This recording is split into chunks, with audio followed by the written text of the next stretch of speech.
So, we're a little behind on this, but I mean, unfortunately, there was no other way to do it. The trailer came out after. So the Civil War trailer, the third and final Civil War trailer came out. Second Second. Sorry. and final. Second and final Civil War trailer came out, and it's one of the first trailers it's the first trailer in many years that immediately energized me to want to go see a movie as soon as it comes out. Couple reasons. Well, the main reason is this: it was cut impeccably. It showed you a lot of stuff in a way that you could not really piece the movie together, unlike so many trailers. I mean, it's not really a secret. It's a secret. It's a little known, it's a not so little known secret that I hate covering trailers on this show, because I hate watching trailers because they give away too much of movies that I want to see. But this one doesn't and never did. And a lot of Marvel movie trailers are pretty good about not doing that.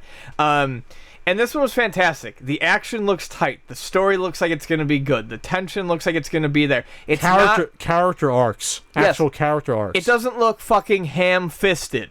And takes place during the day. Battles like you can actually see, not in front of CG backdrops. Real sets. Okay, let's tone that back. But it looked great, and then obviously, of course, there was the quick little Spidey reveal at the end, which probably made Pat come. But I mean, I honestly don't have anything else to say. What can I say about a trailer without diving into speculation that I don't want to dive into? It's the exact opposite of what many trailers are today. I'm not even singling out the BVS trailers that we're not so thinly alluding to here. But most movie trailers, it's so easy to go A, B, C, D, movie's done. Not so with this. They didn't give away that. They gave away, of course, there was a money shot of all the two teams of heroes running towards each other, which I believe that was the whole scene shot in IMAX, the airport fight. And that's not going to be the end of the movie. That's probably right in the middle of the movie, I'm thinking. I think the runtime is going to be 2 hours and 25 minutes, which is going to make it the longest Marvel movie. To date, obviously, you need that time. Because how long was Winter Soldier? I thought it was about 220 or 215. But it flew by because that's a fucking awesome movie. It did not seem like can watch that anytime. So you're going to have a lot to deal with. I like the trailer just because most of it's the build-up, probably stuff you see in the first 25 minutes or half hour with the explosion at whatever that UN building is, chasing after Bucky, seeing Black Panther. That's probably stuff that happens in the first 30, 40 minutes. His suit looks so good. Oh, is that a nice suit? Yeah. Marvel. I mean, he's always looked good, but I like the fact that Marvel suits that they're not updating look better. Yeah, whenever they update them, like, yeah, I prefer you actually. I want to see a purple Hawkeye outfit because you're doing so great with the ones that look like from the comics. Yeah, and I'll get to Spidey's in a second with that. But you don't see the main villain in the trailer at all. No, you forget who. I'm not going to say. I don't want to spoil. There's actually a main villain that you see in Avengers 2 that you don't see here. You don't see him here. You see Crossbones for like a split second in the trailer. You don't see probably any scene for what I'm going to think is the final fight. I don't think you see that in the trailer, I'm going to guess. I don't think that's there. This is the speculation I didn't want to go into because I just don't think. I think they really cut this from the first 2/3 of the movie and kept that last third out of it. Which is great. It's fantastic. So, I'm just going to talk about Black Panther looks incredible. The action looks great. It's the Russo brothers who directed Winter Soldier, and we're going to direct Infinity War Part 1 and Part 2. Yeah, run with it. There's very little to not be excited about. It's not Nintendo. Disney has been choosing their directors very well all throughout this run.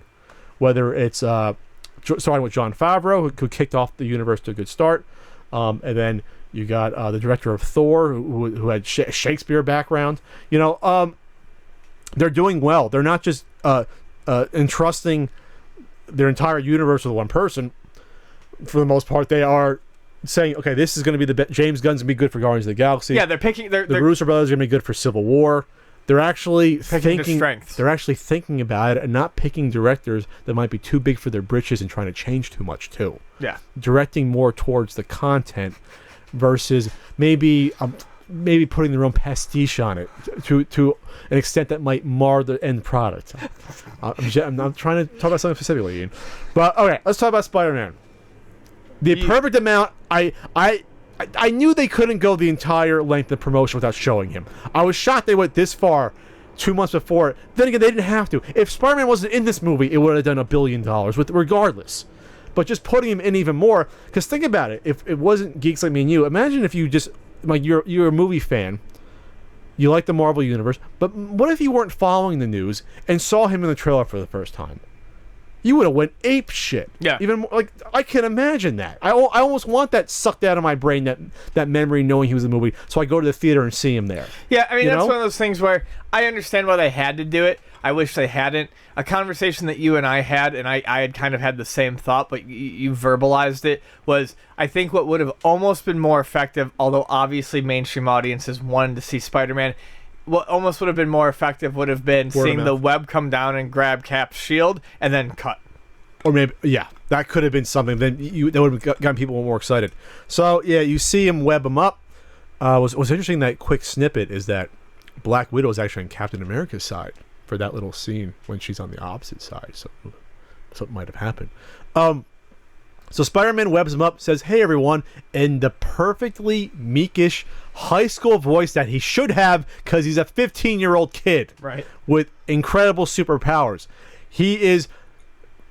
People, this is why it's so brilliant to make him a teenager again.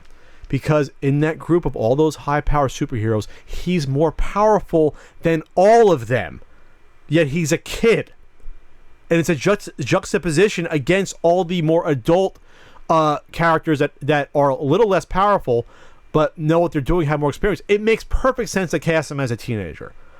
And it also makes sense because there's probably going to be that push and pull that's going to be an entire subplot between Iron Man's side and Captain America. This isn't going to be he's going to show up for 5-10 minutes. He's going to be in this movie for like 25 minutes or a half hour, I think. Well, I think he's going to be far more integral than even you and I had. Because back when we had discussed it, we didn't know the time frame. We figured he might just show up for a little bit here or there just to basically establish him in that universe. But, I mean, the more we go forward, I'm fairly certain. And I think that's going to be the surprise. It remains to be seen. But I think that's going to be the surprise, and that's maybe why they showed him is... I'm not sure we really know how integral he will be to the story. I think it's interesting, though, that there was always that rumor that the Russo brothers wrote 2 scripts, or there were 2 scripts written, one without Spider-Man and one with them. But I think they were always banking on that Spider-Man script. They always had that as their primary weapon. They kind of knew that it was going to come down. A movie like Civil War needs him, not just because he was integral in the first, in the actual comic, but just because Civil War is such a big idea in Marvel. And especially when Infinity War happens and the scope gets bigger, you need Spider-Man. We need Spider-Man in there. Yeah, it's a shame you can't get the X-Men in there, but at least with Spider-Man in there, it feels more organic and whole. And plus, remember this movie, you're not going to have Thor and Hulk. They're off going to do Thor 3, which I actually am really excited for, having Hulk and Thor kind of a team-up movie. That's what it sounds like it's kind of going to be. That sounds really cool, by the way. So, real quick, the outfit is fucking outstanding. Because it's not quote-unquote updated. It's straight out of a John Romita mid to late 60s Spider-Man comic book. And that's my favorite rendition of Spider-Man ever done. Frank argues about Ditko being a little bit better. I prefer the Romita a little bit over the Ditko original. There's some elements of Ditko in there too. But it's so great because he looks like almost out of place, but he's not. I always hated the argument that you got to update these outfits. They look ridiculous. I saw that outfit and I was giddy. Because that's how he looks. That's Spider-Man. He's just in spandex. Frankly, it's not armor. All of the outfits look fucking ridiculous. They're superheroes. It doesn't matter. Thank you. People like us might think they look cool, but objectively, all superhero outfits look fucking dumb. Yes. The whole point is that people love the Amazing Spider-Man 2 outfit was really good. That was the best one probably out of all the ones up to this point. But when I saw that outfit, you could see the web shooters a little bit real quick. You could see the cartridges on his belt out of the comic.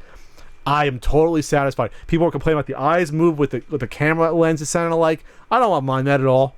I don't mind that sort of. I really don't mind adding some expression to a character. And maybe you say Stark gave him the technology and he can focus it on pose. I don't mind that. The fact that the outfit looks so amazing, that's going to be fantastic. That is out of all the Marvel movies, probably Winter Soldier. I was really excited for more than Avengers 2. And actually, I was more excited for Ant-Man than I think Avengers 2 last year. Avengers 2 is like the forgotten huge movie that came out last year. I feel like Avengers 1 was too. All of the Avengers movies are good, but honestly, they don't hold a candle to the smaller side movies.